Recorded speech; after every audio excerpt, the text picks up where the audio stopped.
Hello guys! Hello air signs, Gemini, Libra, and Aquarius. Welcome dito sa aking channel, Kapalaran 888. Alamin natin ang mensahe ng baraha mo for the next 24 hours.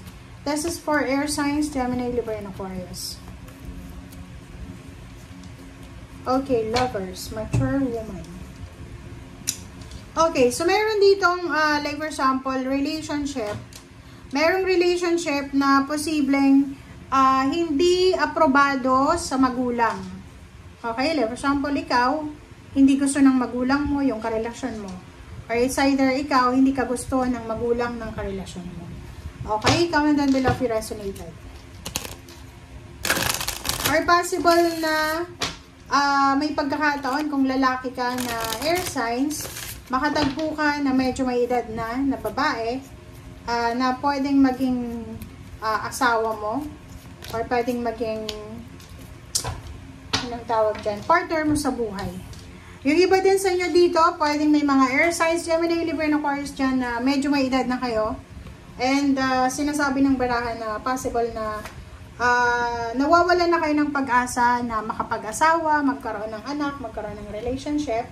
Sinasabi sa'yo ng barahan na be still daw. Okay? Be still. Kailangan mo daw na kumalma. Okay. Wait, guys.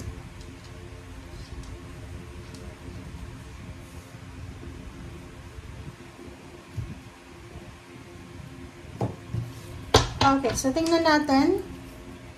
Air signs, Gemini, Libra, and Aquarius.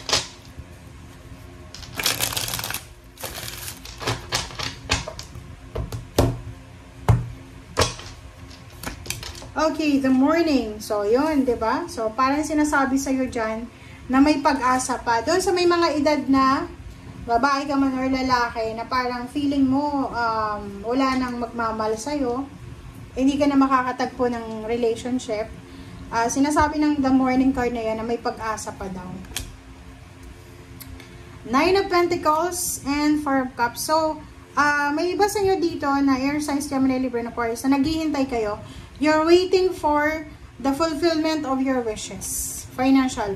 And dito sinasabi ng barahan na kung ano man daw itong hinihintay mo, ay parating na sa'yo. So, yung Wheel of Fortune, sinasabi ng barahan na this is transformation. Iikot yung wheel mo, yung Wheel of Fortune, para bigyan ka ng pagkakataon, para ma-enjoy mo naman kung ano yung dapat mong ma-enjoy sa buhay. So, kung ano man itong hinihintay mo, comment down below, air signs, Gemini, Libra, and Aquarius. Nasaan ka mang sitwasyon sa ngayon, kumalma ka lang, kalma lang, ihanda ang sarili. Kasi anytime soon, possible na mabago yung takbo ng buhay mo, lalo na sa usaping pinansyal. Okay? Meron din dito na posibleng, ano bang tawag dyan? Kapamilya ka ba? May kapamilya ka na nangangailangan ng tulong pinansyal, na posibleng ikaw yung magiging rason para mabago yung takbo ng financial nila.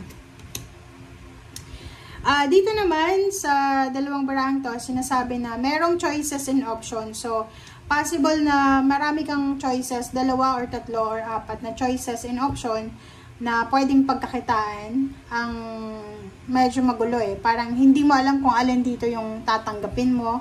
Hindi mo alam kung alin dito yung gagawin mo. So, may the devil. So, ibig sabihin, medyo balisa ka. Gulong-gulo yung isip mo. Like, for example, may kapital ka, may pera ka, pero hindi mo alam kung itutuloy mo ba. Like, nagnenegosyo ka ba? Kung nagnenegosyo ka, pwedeng yun, medyo makukonfuse ka kasi parang iisipin mo na, itutuloy ko ba yung negosyo or hindi na? Or itutuloy ko ba, titigil ko na, or kano pa man. So, yun. Comment down below if you're resonated. Princess of Pentacles. Wow. So, nakikita ko sa iyo dito, yung iba na air signs na naghahanap kayo ng trabaho, sinasabi ng barahan na isang exciting na job offer or job opportunity ang posibleng makikita mo or papasok sa buhay mo. Kaso lang, mag-iingat ka because etong trabaho na to na posibleng pasukin mo ay napakabigat ng trabahong to. Ibig sabihin, marami kang obligations, duties and responsibilities dito sa trabahong ito na posibleng pasukin mo. Pero exciting siya. Okay, the Lovers, and Temperance. Sa usaping relationship, kung may karelasyon ka, kailangan mo daw na magkaroon ng pasensya. Kung may karelasyon ka, possible na matrigger yung karelasyon mo, matrigger ka sa bawat isa na pwedeng maging cause ng pag-aaway, gulo. So, kailangan mong iwasan ito. Okay? Be patient. And yun nga dito sa relationship, yung iba na parang akala nila tatanda na lang silang walang relationship, sinasabi ng barahan na be still. Kasi wala naman tayong alam eh. Mayroon ngang 60 years old na nagpakasal, di ba? Okay, 5 of Cups, sinasabi ng baraha sa'yo dito na mayroong ino-offer na travel, relocation, movement, transformation, ang universe sa'yo, and kailangan mo daw siyang tanggapin. Kasi kung hindi mo siya tatanggapin, pwedeng magsisi ka sa bandang huli. So, maybe this is travel with your family. So, pwedeng relocation. Pwedeng may mag-offer sa inyo ng tirahan. So, pwedeng may free lodging or maybe may new job plus free lodging with the family ang offer sa'yo. So, i-grab mo yung opportunity kasi baka magsisi ka sa bandang huli. Dito din, sinasabi ng barahan na posibleng merong business. May iba sa inyo dito na papasok sa isang business na wala kayong ka-idea. Yung iba naman sa inyo dito, posibleng merong ikakasal, may magse-celebrate ng wedding anniversaries, monthsaries, or kung ano man na collaboration.